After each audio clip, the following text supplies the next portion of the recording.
Assalamualaikum warahmatullahi wabarakatuh. Saya Bramansyah Rajiv Pamungkas akan mepresentasikan tentang perancangan pembelajaran mata pelajaran estimasi biaya konstruksi kelas 12 TPIB SMK Negeri 5 Bandung. Number 1.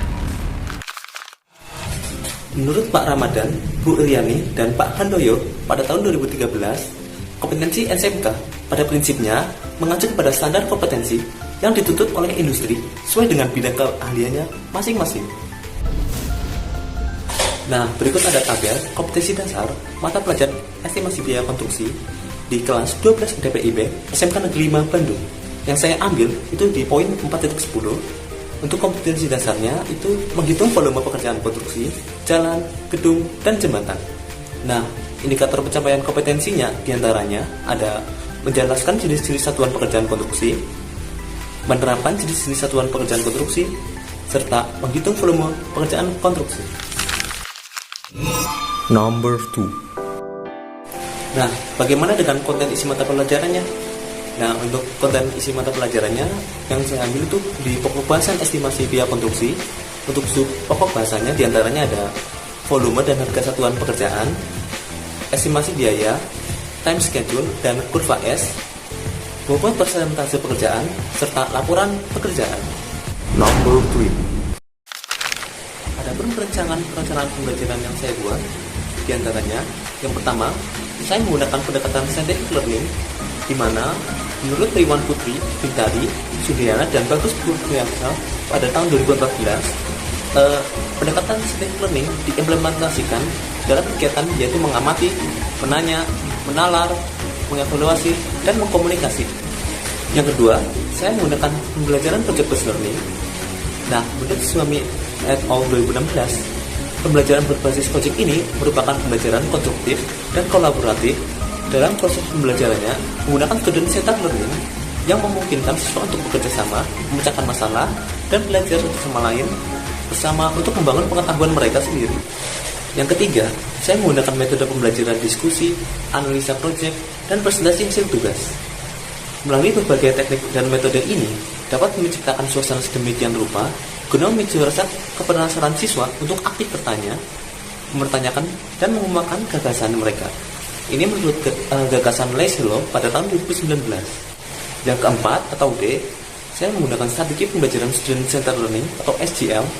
Nah, SCL ini menurut Surjani 2019 merupakan strategi pembelajaran yang menempatkan siswa di berbagai pusat dari proses belajar mengajar. Nah, pada strategi SCL ini, siswa harus didorong untuk memiliki motivasi di dalam diri mereka sendiri hingga kemudian berupaya keras mencapai kompetensi yang diinginkan. Ini menurut Ardian dan Murnadi pada tahun 2015. Yang terakhir, saya menggunakan media pembelajaran menggunakan Zoom, LMS, dan e-modul berbasis PJBL.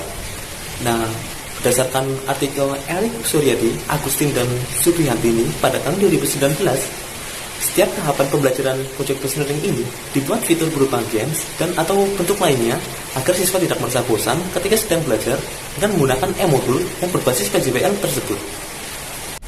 Number 4. Nah, berikut ada tabel sintaks pembelajaran di mana sintaks tersebut saya menggunakan model PBJL dan produknya sendiri itu peserta didik diharapkan dapat menghitung volume pekerjaan konstruksi dengan analisis proyek yang terdekat di daerah rumahnya. Untuk alat dan bahan medianya itu menggunakan laptop, smartphone, proyektor, notepad, LMS, dan Zoom, serta e-modul. Nah, bagaimana dengan pengenalan masalahnya? Untuk pengenalan masalahnya, bagi pendidik itu dengan melalui Zoom atau sinkronus, pendidik memberikan pertanyaan atau briefing question terkait permasalahan nyata tentang estimasi biaya konstruksi di dalam kehidupan sehari-hari, baik berupa kasus, gambar, video, guna memunculkan pertanyaan siswanya. Nah, bagaimana dengan peserta didiknya? Untuk peserta didiknya itu, dengan melalui Zoom atau sinkronus, peserta didik berasosiasi atau menghubungkan keterkaitan volume alam dengan topik permasalahan nyata mengenai estimasi biaya konstruksi yang dijelaskan oleh pendidik. Nah, untuk mendesain perencanaan proyeknya, sebagai pendidik, guru melalui LMS, pendidik memberikan e-modul berbasis PJBL sebagai referensi belajar serta membagi kelompok dan menjelaskan tugas peran masing-masing anggota kelompok dalam berdiskusi, merancang perancangan, analisa, estimasi, biaya konstruksi bangunan. Nah, untuk peserta didiknya, secara daring, peserta didik membaca e-modul berbasis PJBL dari rumah masing-masing. Dengan secara luringnya, peserta didik bersama-sama kelompoknya menyusun rancangan analisa proyek atau menentukan proyek konstruksi di daerah terdekatnya yang akan dianalisis estimasi biayanya. Selanjutnya, mengumpulkan dokumen rancangan analisa estimasi biaya tadi ke pendidik.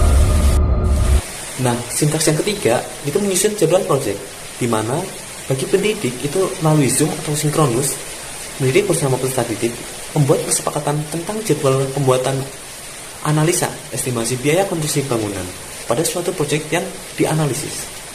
Nah, bagi peserta didiknya, melalui Zoom atau sinkronus secara mandiri, itu peserta didik dalam kelompoknya menyusun jadwal pengerjaan proyek analisa estimasi biaya konstruksi pada suatu proyek yang dianalisis.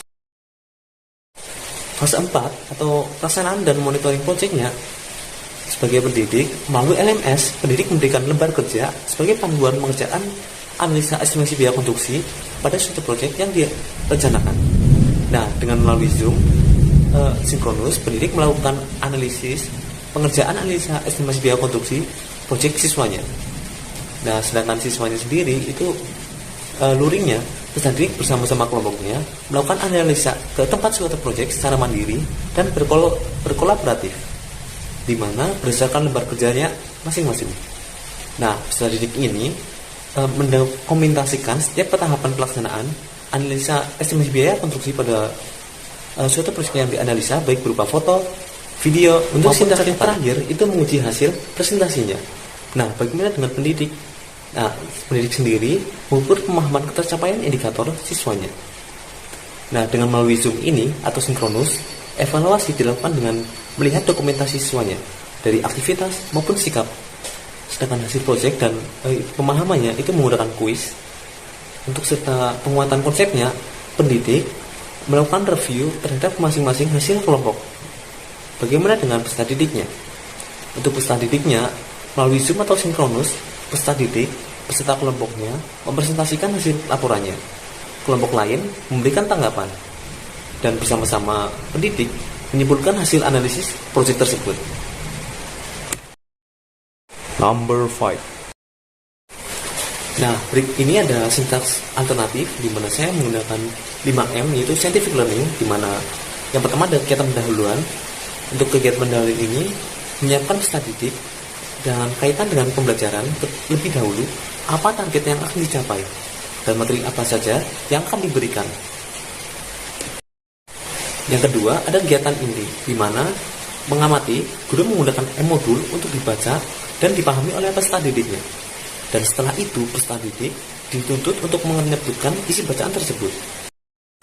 Menanya, siswa menanyakan perihal bacaan e-modul lewat Zoom. Mengasosiasi, guru memberikan proyek studi kasus yang harus diselesaikan oleh siswanya. Mengkomunikasi, siswa mempresentasikan hasil dari proyek studi kasusnya yang diberikan oleh guru lewat Zoom. Number 6. Nah, ini ada data dan hasil riset untuk menguatkan argumen yang saya buat, di mana banyaknya riset penerapan model PJBL mencapai keberhasilan dalam meningkatkan prestasi siswanya. Nah, salah satu hasil risetnya di artikel Mulyadi pada tahun 2016, penerapan model PJBL di SMK Negeri 3 Yogyakarta dalam pembelajarannya fisika terbukti dapat meningkatkan prestasi belajar siswanya kelas 11 AF1. Nah, tentu saja menggunakan LMS. Selain LMS ini, untuk media sinkronusnya kan menggunakan Zoom. Zoom dinilai paling canggih dan efisien. Faktanya, menurut Oktaviani pada 2021, dalam hasil wawancaranya, diperoleh informasi bahwa perkuliahan online didominasi oleh penggunaan aplikasi Zoom. Dan langkah-langkah penggunaan aplikasi Zoom ini dinilai sederhana dan relatif mudah karena dilakukan melalui laptop ataupun smartphone yang dimilikinya. Baik, mungkin itu saja yang dapat saya sampaikan. Kurang lebihnya mohon maaf. Terima kasih. Wassalamualaikum warahmatullahi